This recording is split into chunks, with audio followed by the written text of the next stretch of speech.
নমস্কার বন্ধুরা, আমার এই ছোট্ট চ্যানেলে আপনাদের সবাইকে স্বাগতম। আমি আজকে আপনাদের একদম সহজভাবে খাসির মাংস রান্না করে দেখাবো। আশা করি এই মাংস রান্না করে দেখার পর আপনাদের ভালো লাগবে। তো খাসির মাংস রান্না করার জন্য দেখতে পাচ্ছেন এখানে আমি 1 কেজি খাসির মাংস ধুয়ে পরিষ্কার করে নিয়েছি। এখন আমি এর মধ্যে দিয়ে দিচ্ছি 3 চামচ শুকনো লঙ্কার গুঁড়ো, 2 চামচ দিয়ে দেব হলুদের গুঁড়ো, 2 চামচ জিরার গুঁড়ো, 2 চামচ দিয়ে দিচ্ছি ধনিয়ার গুঁড়ো, একটুখানি পেঁয়াজ কুচি, আর দিয়ে দিচ্ছি আদা রসুন কাঁচা লঙ্কা আর পেঁয়াজ আমি একসঙ্গে বেটে রেখেছি, সেই মশলাটা দিয়ে দিলাম। 1 চামচ টক দই, সবশেষে এর মধ্যে স্বাদ অনুযায়ী নুন দিয়ে দেব 2-3 চামচ মতো সাদা তেল। এবারে সব কিছু দিয়ে এই মাংস খুব ভালো করে মাখিয়ে নিতে হবে। দেখুন মাংস কিন্তু আমি খুব ভালো করে মাখিয়ে নিয়েছি। এখন একটা ঢাকা দিয়ে 1 ঘন্টার জন্য রেখে দেব। এখন একটা কড়াইতে দিয়ে দিচ্ছি সাদা তেল। কিছুক্ষণ পর যখন দেখবেন তেলটা ভালো করে গরম হয়ে যাবে, তখন এর মধ্যে কিছু আলু দিয়ে ভেজে নিতে হবে। দেখুন আলু কিন্তু খুব ভালো করে ভেজে নিয়েছি। এই আলুগুলো তুলে নিচ্ছি। এখন আমি ফোড়নের জন্য ওই তেলের মধ্যে দিয়ে দিচ্ছি 3টে শুকনো লঙ্কা, তেজপাতা, গোটা জিরা, আর দিয়ে দিচ্ছি গোটা গরম মশলা, দারচিনি, এলাচ আর লবঙ্গ। এবারে তেলের সঙ্গে এই ফোড়নগুলো ভালো করে ভেজে নিয়ে যখন দেখবেন ফোড়ন থেকে খুব সুন্দর একটা মিষ্টি গন্ধ বেরোচ্ছে, তখন এর মধ্যে দিয়ে দিতে হবে 2টো পেঁয়াজ কুচি।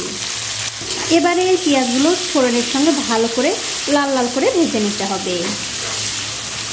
দেখুন পেঁয়াজ কিন্তু আমি লাল লাল করে ভেজে নিয়েছি। এখন এর মধ্যে দিয়ে দিচ্ছি আগে থেকে করে রাখা সেই মশলা। এর মধ্যে আছে পেঁয়াজ, রসুন, আদা আর কাঁচা লঙ্কা, সব কিছু দিয়ে আমি একসঙ্গে বেটে রেখেছি, সেই মশলাটা দিয়ে দিলাম। এবারে এই মশলাটা একটু ভালো করে কষিয়ে নিতে হবে। দেখুন 2-3 মিনিট সময় ধরে এই মশলাটা কিন্তু আমি কষিয়ে নিয়েছি। এখন আমি এর মধ্যে দিয়ে দিচ্ছি 1 চামচ হলুদের গুঁড়ো, 1 চামচ লঙ্কার গুঁড়ো, স্বাদ মতো নুন, 1 চামচ ধনিয়ার গুঁড়ো। সবশেষে এর মধ্যে সামান্য একটু জল দিয়ে প্রায় 7 থেকে 8 মিনিট এই মশলাটা কষাতে হবে। দেখুন মশলা কিন্তু খুব ভালো করে কষানো হয়ে গেছে, আর দেখতেই পাচ্ছেন আস্তে আস্তে কিন্তু মশলা থেকে তেল ছাড়তে শুরু করেছে, তার মানে মশলাটা কষানো হয়ে গেছে।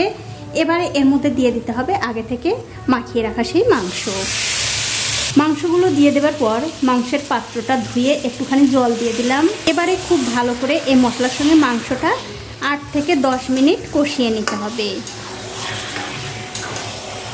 দেখুন একটা ঢাকা দিয়ে এই মাংস কিন্তু আমি 10 মিনিট খুব ভালো করে কষিয়ে নিয়েছি। দেখতেই পাচ্ছেন মাংস কিন্তু খুব ভালো করে কষা হয়ে গেছে। এবারে গ্যাসের ফ্লেমটা বাড়িয়ে দিয়ে এর মধ্যে ঝোলের জন্য দিয়ে দিচ্ছি গরম জল। অবশ্যই কিন্তু বন্ধুরা গরম জলটাই দেওয়ার চেষ্টা করবেন, তাহলে এই মাংসের তরকারিটা খেতে বেশি ভালো লাগবে। এবারে জলটা মাংসের সঙ্গে খুব ভালো করে মিশিয়ে দিয়ে এই মাংসগুলো আমি একটা প্রেসার কুকারে দিয়ে দেব, তাহলে খুব তাড়াতাড়ি এই মাংসগুলো নরম হয়ে যাবে। দেখুন মাংসগুলো কিন্তু আমি প্রেসার কুকারে দিয়ে দিয়েছি।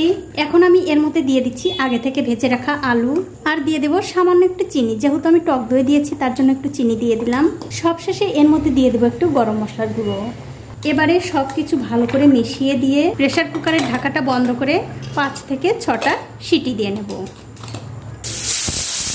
দেখুন 6টা সিটি পড়ে গেছে। এবারে গ্যাসের ফ্লেমটা বন্ধ করে দিয়ে কিছুক্ষণ পর আমি এই প্রেসার কুকারের ঢাকাটা খুলে নেব। কিছুক্ষণ পর আমি প্রেসার কুকারের ঢাকাটা খুলে নিচ্ছি। খুলে নিয়ে এই তরকারিটা আপনাদের একটু নাড়াচাড়া করে দেখাচ্ছি কতটা সুন্দর হয়েছে। দেখুন আলুগুলোও কিন্তু খুব সুন্দরভাবে গলে গেছে, আবার মাংসও কিন্তু খুব সুন্দরভাবে সেদ্ধ হয়ে গেছে। তো বন্ধুরা এরকম করে মাটন রান্না করে কিন্তু আপনারা অনায়াসে গরম গরম ভাতের সঙ্গে খেতে পারেন। আর আমার আজকের এই ভিডিওটা যদি আপনাদের ভালো লেগেই থাকে, অবশ্যই একটা লাইক, কমেন্ট আর শেয়ার করতে ভুলবেন না।